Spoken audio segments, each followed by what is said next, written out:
اوس په دې 13 هفته کې زمونږ چې کومه د کراچۍ مدرسه ده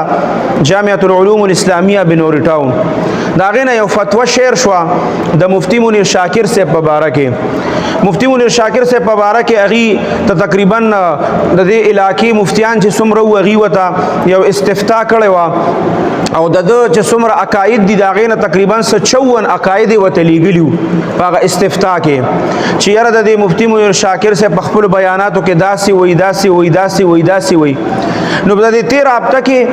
شهونو جامعة العلوم الاسلامیه بنوري ټاون دا غي په باره کې او فتوی جواب چونو هغه شایع په خپل ویب سټ باندې او وی چې دا عقاید څوک ساتي دا 54 عقاید چې کوم لیکلي دي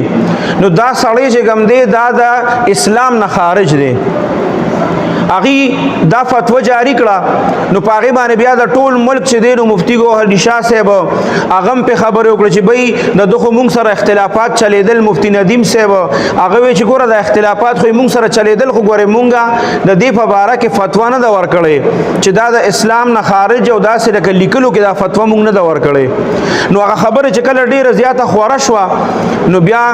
چې دینو بنوري ټاون والا هغه فتوا چې کومه شیر کړو چې دا سړی دا دار اسلام نه خارج دی نو هغه بیا د خپل ویب سټ نه ډیلیټ کړه نو ګوره هغه ملکی د هغې د وجې نه دغه جوړ شو خو د دې په باره کې دا دی که پرس که هغې رجوع کړي نو بیا خو د هغې په ځای هغې له پکارو چې مونږ د دې خپل کومه فتوا چې مونږ شایع کړې وه د دې نه مونږ رجوع کوو نو بیا هلته کې رجوع شایع کول پکارو نو هغه اوس خلک یې مشوش کړی دی هغې د خپل ویب سټ نه هغه کومه فتوا چې وه نو هغې غالبا ډیلیټ کړې ده هغه نمبر او هغه دلایل هر څه خلکو سره موجود دي علما کرامو سره ځکه هغې خو د هغې راغستي وو